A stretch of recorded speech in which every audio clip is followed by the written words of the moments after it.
character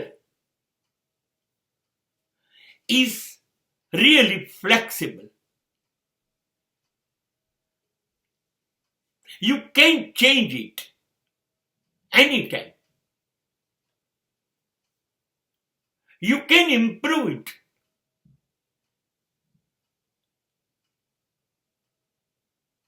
ચારિત્ર્ય માટેની કોઈ શુદ્ધ વ્યાખ્યા નથી, શુદ્ધ સ્થિતિ નથી. હા, આજે મારું ચારિત્ર્ય નથી એવું બન્યું, તમે મને ચારિત્ર્ય ભ્રષ્ટ કહી શકો આજે, પણ મારા હાથમાં છે મારું જીવન. હું આ પછીની પળથી મારા જીવનને બદલવા માંડું, ન ધારેલા પરિવર્તનો લાવું, મારી બધી નબળાઈઓ ફેંકી દઉં, મારો બધો કચરો, મારો અંધકાર ત્યાગી દઉં અને પ્રકાશ થી ઝળહળતા દરેક રસ્તાઓ ઉપર ચાલવાનું શરૂ કરું.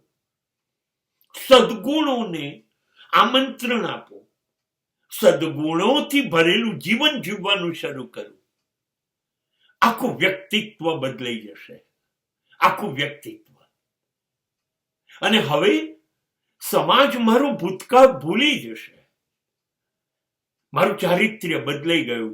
ચારિત્ર્ય ભ્રષ્ટ કહેતા હતા, ચારિત્ર્યશીલ બની ગયું. પ્રયત્નથી થઈ શકે છે. આ જન્મીએ ને ત્યારે આપણી આંગળીઓની ફિંગરપ્રિન્ટ ફિક્સ હોય મૃત્યુ સુધી, એ જ રહે. હા, પણ ચારિત્ર્યમાં એવું નથી. એ બદલી શકાય છે મહેનત દ્વારા, પ્રયત્નો દ્વારા. જે વાલીઓ લૂંટારો હોય ને, એ વાલ્મીકી ઋષિ બની અને રામાયણનું સર્જક બની શકે છે.